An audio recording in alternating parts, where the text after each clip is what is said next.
ये कहानी एक ऐसे व्यक्ति की है जिसका नाम ग्रे था। वो बहुत समय पहले एक अनाथ के रूप में पैदा हुआ, लेकिन धीरे धीरे वो पूरी पृथ्वी का विजेता बन गया। कोई भी उसके खिलाफ खड़ा नहीं हो सकता था और जो भी खड़ा हुआ वो बेरहमी से मारा गया। लेकिन सारी ताकत होने के बावजूद वो अपनी जिंदगी से संतुष्ट नहीं था, क्योंकि वो बिल्कुल अकेला था। फिर एक दिन उसे ऐसा लगा जैसे वो एक गहरे अथाह समुद्र में डूब रहा हो, और उसी समय उसे एक आवाज सुनाई दी जो कह रही थी कि अगली जिंदगी में प्रकाश को ढूंढो। ग्रे को समझ आ गया कि वो मर चुका है, और अगले ही पल उसने अपनी आंखें खोली तो वो खुद को एक मंद रोशनी वाले कमरे में पाया, जहाँ पर दो अजनबी उसके सिर के ऊपर झुके हुए थे।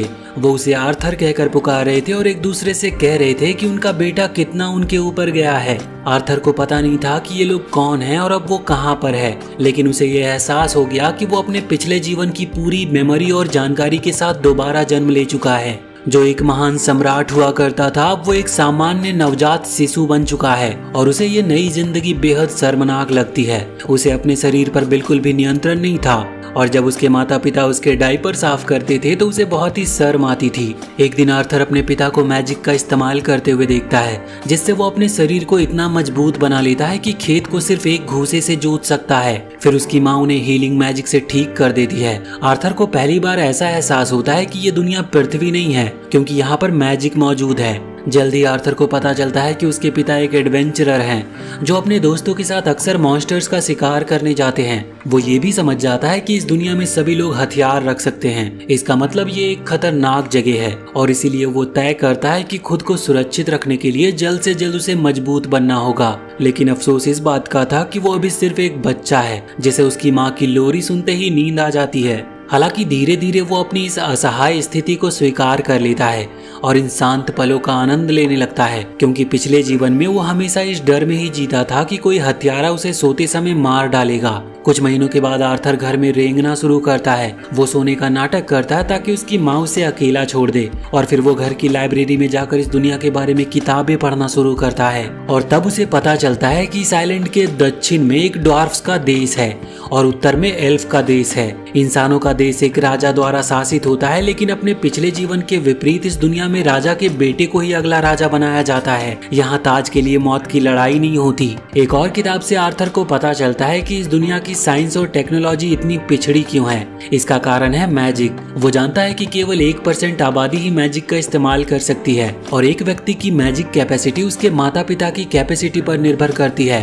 किताब में लिखा है कि 2 प्रकार के मैजिक यूजर्स होते हैं। ऑगमेंटर्स जो माना का इस्तेमाल अपने शरीर को ताकतवर बनाने के लिए करते हैं, और कॉन्जरर्स जो माना को अपने शरीर के बाहर प्रोजेक्ट कर सकते हैं। आर्थर को ऐसा एहसास होता है कि उसके पिता एक ऑगमेंटर हैं, लेकिन उसकी माँ एक सामान्य कॉन्जरर नहीं है, क्योंकि वो हीलिंग पावर का इस्तेमाल करती है। वो आगे पढ़ता है कि एक मैजिक यूजर बनने के लिए शरीर के अंदर माना को कंसंट्रेट करने का एक मैजिक कोर बनाना होता है। ज्यादातर लोग ये तभी बना पाते हैं जब वो प्यूबर्टी तक पहुंचते हैं, और तब भी एक यूजेबल कोर बनाने में सालों लग जाते हैं। लेकिन आर्थर को अपने पिछले जीवन में काई नामक इंटरनल एनर्जी को कंट्रोल करना आता था, और काई कोर बनाना माना कोर बनाने जैसा ही था। इसीलिए अब वो अपने शरीर के अंदर माना को कंसंट्रेट करना शुरू करता है ताकि वो मजबूत बन सके। लेकिन जैसे ही वो ब्रेक थ्रू की कगार पर होता है, उसकी माँ उसे पकड़कर फिर से बिस्तर पे ले आती है। 2 साल कब बीत जाते हैं उसे पता भी नहीं चलता। एक दिन आर्थर की माँ उसके बारे में एक डायरी एंट्री लिख रही होती है, और वो बाहर जाकर अपने पिता से स्वॉर्ड्समैनशिप सीखता है। वो एक लकड़ी की छड़ी को तलवार की तरह घुमाता है, लेकिन उसकी माँ बाहर आती है और गुस्से से चिल्लाती है कि एक बच्चा जिसने अभी अभी चलना सीखा है, उसे तलवार क्यों सिखाई जा रही है। आर्थर को अब पता चल गया है कि घर की असली बॉस उसकी माँ ही है। उसकी माँ कभी कभी उसे पास के शहर भी ले जाती है, और आर्थर को ये बहुत पसंद है, क्योंकि वहाँ जाकर वो इस दुनिया के बारे में बहुत कुछ सीख पाता है। वो वेपन से लेकर अजीबोगरीब वस्तुओं तक हर चीजों में रुचि लेता था, लेकिन सबसे ज्यादा वो मैजिक के बारे में जानने के लिए उत्सुक था। इन यात्राओं के अलावा आर्थर का जीवन बिल्कुल शांत होता है। उसके माता पिता उसकी हर एक जरूरतों का ख्याल रखते हैं, और ये उसके पिछले जीवन की याद दिलाता है जब वो ऑर्फनेज में रहता था और परिवार की चाह रखता था, लेकिन वो चाह कभी पूरी नहीं हुई। एक दिन आर्थर अपने पिता को अपनी माना कोर को मजबूत करने का अभ्यास करते हुए देखता है, और वो उससे बहुत ही उत्साहित होता है। लेकिन उसके पिता सिर्फ कुछ पत्थरों को हवा में उठा पाते हैं, जिससे आर्थर को खास प्रभावित नहीं होता। उसे लगता है कि वो हाथ से पत्थर को ज्यादा आसानी से उठा पाएगा। फिर उसकी माँ उसे बताती है कि ये उसके पिता की पूरी ताकत नहीं थी। इसके बाद उसके पिता दोबारा कोशिश करते हैं और इस बार उनकी एनर्जी से धरती तक हिल जाती है। आर्थर इस बार उससे बहुत ही प्रभावित होता है और उसकी माँ को भरोसा होता है कि उनका बेटा बड़ा होकर एक महान वॉरियर बनेगा। आर्थर ये अभी खुद भी करना चाहता था, लेकिन उसकी माँ उसे नैप टाइम के लिए ले जाती है। लाइब्रेरी के पास से गुजरते वो अपनी माँ से किताबें पढ़ने की विनती करता है, लेकिन उसकी माँ उसे मना कर देती है। लेकिन आर्थर मासूम चेहरा बनाकर उन्हें मना लेता है और अंत में वो उसे किताब के साथ अकेला छोड़ देती है और खुद अपने पति के पास चली जाती है। आर्थर अब पूरे मन से अपने शरीर में माना को कंसंट्रेट करता है। पिछले 2 सालों से वो इसी कोशिश में लगा था और अंततः वो ब्रेक थ्रू पा जाता है और उसके शरीर में एक गोल्डन ग्लो के साथ माना कोर बन गया था। लेकिन इसकी वजह से वहाँ पर एक जोरदार एक्सप्लोजन होता है जो उनके घर तक को उड़ा देता है और आर्थर का पिता अपनी पत्नी को बचाने के चक्कर में घायल हो जाता है। दोनों माता पिता डर जाते हैं कि उनका बेटा कहीं मलबे में दब ना गया हो, लेकिन जब वो अंदर आते हैं तो देखते हैं कि आर्थर हवा में तैर रहा है और सुनहरी रोशनी में चमक रहा है।